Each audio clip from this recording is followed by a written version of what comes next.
friends, I'm going to present you with something that we have not had here together in a long time, and that is a 15 Minutes with Fuzz episode that is actually within the 15-minute window that I've promised you. Yeah, what's up? Hello, I'm Fuzz Martin, and this is 15 Minutes with Fuzz, a show about positive things happening in and around Washington County, Wisconsin. Each episode, I hope to learn something positive happening in our community, and I hope you learn along with me. This week, Joe Poczkalski of the Washington County Humane Society joins me to talk about their upcoming Oktoberfest celebration, which is happening on Saturday, October 12th, 2024, from 6 till 9 p.m. at the Washington County Humane Society. It's going to be a lot of fun, and they're going to be supporting a lot of pets, as you're about to hear. And with that, here are 15 minutes on the Washington County Humane Society's Oktoberfest with Joe Poczkalski on 15 Minutes with Fuzz.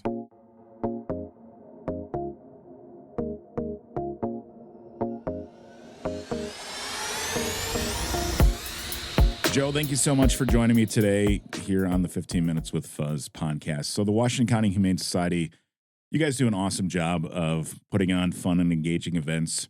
You've got your mega rummage sale. I was at your Barks and Brews event that you had at Sandy Paws and the Sandy Knoll Park. You do the Festival of Trees event around the holidays. And of course, you have Oktoberfest coming up. So you get to be around pets all day and you get to come up with fun fundraisers. Do you have the coolest job ever? I do feel like that a lot of the time. As much as I'd like to spend more time with the pets, I'm stuck behind a computer screen for a lot of my day. But it's wonderful. It's wonderful to have pets come down the hallway because we just took in a serious case or something like that, or walk back at lunch and see all the pets we have. It never gets stale. I'll put it that way. Sure. Always interesting. I wear a lot of hats at the shelter, so if we're short staffed and we need extra hands to walk dogs, sometimes I'll hop in and do that. Yeah. So I love having that ability, and also doing what I do at the shelter too is really meaningful. So I would say yes, coolest job ever. But people like me think that you get to play with pets all day, but you do have a job and you do have to do things. I get it. I understand. We're a pet-friendly office here at Epic, so we're hybrid today while you're here in the studio, so there's no pets here today, but usually it's filled with dogs. So love to hear that. So can you give us a bit of history? So Oktoberfest has been around for a while, right? How long you guys been doing that? Yeah, this will be the 24th year. Wow, yeah. Okay. And it's raised a lot of money over the years, right? It sure has. Yeah, we're closing in on $400,000 raised. Wow. With this one event in particular. Excellent. And so this year's event is coming up. When is the event? It is Saturday, October 12th. Okay. At the shelter. Okay. Which is a lot of fun. We only do two of our major fundraisers at the shelter, so we love that we can just set up where we work. Yeah, and the shelter is on Highway 60, right? And is it Jackson or Polk? I guess, right?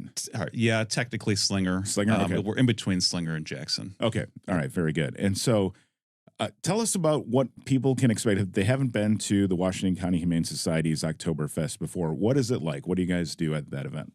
Well, I'll give a nod to the previous shelter staff for creating such a unique event and a fun tradition for people too.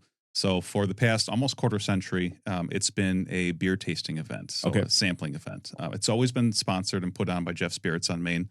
He does a lot for us at Barks and Brews as well, and for Festival of Trees too. He really has an impact throughout our entire fundraising year. So shout out to him for sure.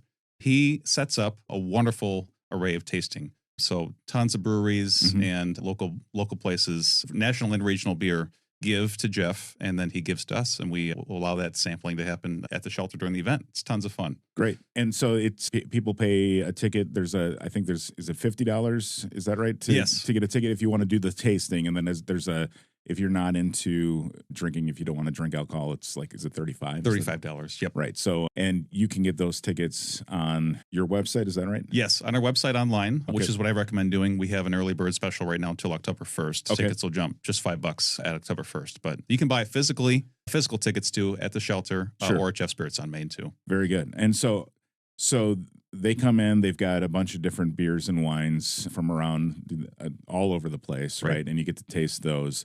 Is there food and that kind of stuff too? Yes, that's a really exciting update this year. In addition to all the really cool sampling, we get really awesome local beer. Sometimes we get to the local, I think it's River West in West Bend. Yeah, Riverside Brewery. Riverside, yep. Yeah. So, and in addition to other places too, we'll have some really awesome food this year. Authentic German food, excellent, by Bo Schnitzelbunker out in Pewaukee. So we'll have authentic schnitzel, we'll have brats, and then the German sides too. So really exciting. And German music. German music too. Oh, Yep, the River City Blast Capels. They've also oh, been yeah. a staple of the event too. They'll be buying, playing their German hits too. Very good. And Lederhosen. I'll be wearing one. Okay, all right, all right. And a lot of other people will be. I hope. All right. There's no shortage of Lederhosen in this area. I don't think so. In the October months. And so, is there anything like new or special this year versus kind of some of the other years in the past 23 years? Yeah, absolutely. In addition to the authentic food, we've just kind of had basic brats in past years, but we'll be stepping up with the food this year. We're very excited. We are building a outdoor beer garden. Okay. So they'll have an outdoor space for people to relax and drink and just catch some night air too. And then we're just trying to ramp up our games and activities during the event. We have a wine poll. We'll have a beer poll that you can participate into. We'll have our staple wheel game, spin the wheel kind of prize thing. Sure. And then Hammerschlagen. We'll have cornhole, and then just a lot of walking around, sampling, and visiting with pets too. So which one are you better at, Hammerschlagen or cornhole? I didn't grow up playing Hammerschlagen. I grew up playing cornhole. Yeah. I think Hammerschlagen is the one that I think you don't grow up playing because most parents are responsible and hammers and nails, especially the, drinking part of it. I'm just kidding. But the right. It's a consideration. Yeah, exactly.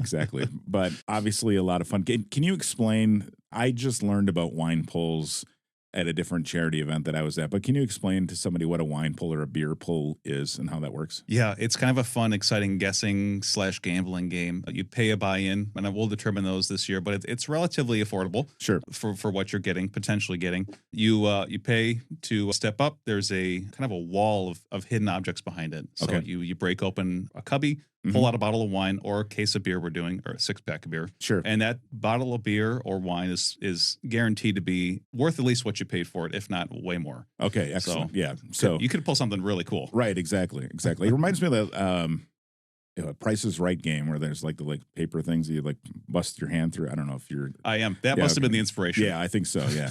And then you get there. But there sometimes they had losers. Here there's no losers. No right? losers. You walk away with something every time. Yeah. Yeah. And you're supporting the Washington County Humane Society. So let's talk about that. These funds obviously go to help the Washington County Humane Society. Can you tell us some of the financial needs that the Humane Society needs to operate and support the animals that you guys take in? Yeah, it's significant. We have a large capacity. We have a lot of staff, lots of animals, and we offer a lot of services and programs too. So that is all dependent on if we can raise funds to run those things and pay that staff and cover that cost of care per animal. So events like this that are thankfully growing and growing at a really great pace. Our rummage sale was a record year. Last year's Festival of Trees was a record year. So continuing this trend is extremely helpful. We can guarantee that we can provide the staff to be there for these animals in need, be there for our community members to provide those programs and services to them. So it's absolutely essential that we knock these events out of the park and that people participate and feel generous. So we have a great dependency on our giving community. Absolutely. Sure. And, so what are some of the things, that go into that care for the animals? What are some of the kinds of expenses that goes to? Obviously the staff. I mean, you mentioned that part, but I know that sometimes you take in donations of things like paper towels and those kind of things. Yes. So, but you got to feed animals, right? Right. I assume there's a lot of expenses like that, right? Definitely. Some dogs, cats, and small animals require special diets. We don't always have like ferret food on hand. So when we get ferrets in, we've got to adjust. So yeah, absolutely. Covering food, medication, and vet costs too. We don't have, we recently took a vet on staff, but up until this year, we didn't have a vet on staff. Sure. So, acquiring funds for those purchases are essential too. We don't like to say no if an animal needs something. We have the ability to go as far as we can with a pet. As long as they're happy and healthy, we will go the distance with them, whether that be medical, behavioral. So we pour a lot of resources into our pets, and we always shoot for positive outcomes, which most of the time happens. Sure. But like you mentioned, those things don't come for free. We have to build the infrastructure around them so that they can be successful too. Sure. And then these kind of events help. I mean, again, they're super engaging, and you get a lot of community support, and people love animals, so it's kind of a twofer there. But then that helps to support these programs and staffing and all that. Definitely. On top of that, you also have volunteers, right, that help out. So can you tell us about your volunteer needs and how maybe people can help out if they're in the community and want to support? Absolutely. We actually have over 900 active volunteers. Wow. Now, that could be daily, and this, when I say active, it could be daily, it could be weekly, monthly, or yearly. Okay. But we have that impressive amount of volunteers helping out at all of our fundraisers, daily at the shelter, walking dogs, cleaning. So those volunteers are absolutely critical to what we do too. We don't have the staff to be walking, 30 dogs every morning. Oh, yeah. Yeah. So someone needs to help out and do that. And people step up. It's really humbling to see how many people step up and sacrifice their weekends, their holidays. It's incredible. We're absolutely dependent on our volunteers as well. Sure. I'm sure it varies, but how many animals do you guys typically have in at a given time?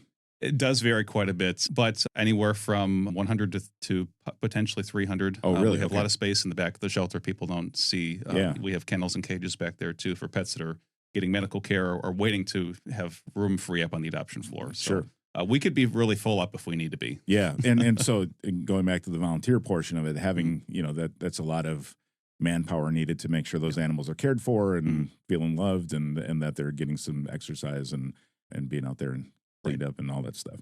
Animals are work. And so that's They're a lot of work. Yeah, exactly.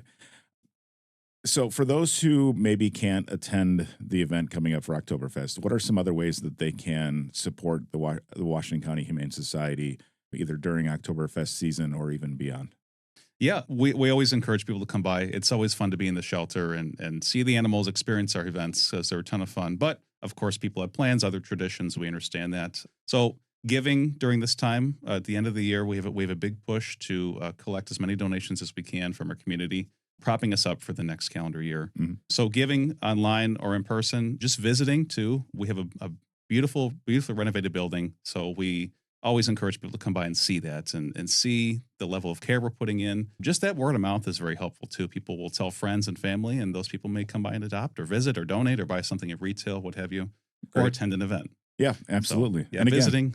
Yeah, you guys have such cool events, and they're all available on your website. You can go see all the things you guys have coming up. And if people again want to get tickets to Oktoberfest, what's your website address again? It's at WCHS Pets, Washington County Humane Society Pets.org. All right, very good. And the date of the Oktoberfest event? October 12th, which is Saturday from 6 to 9 p.m. All right, and tickets are available now. Prices go up on October 1st by $5, but get them now, and that way you guys know how much schnitzel you need and how much beer you need and how many nails you need for Hammerschlagen. That's right. We're hoping for a lot. Yes, exactly. Joe, thank you so much for coming in, and thanks for all that the Washington County Humane Society does for the pets that need care in our community. Thanks, Fuzz, for having me. Appreciate it. Thanks again to Joe Poczkalski of the Washington County Humane Society for joining me on this week's episode of 15 Minutes with Fuzz. I hope you're all able to make it to Oktoberfest.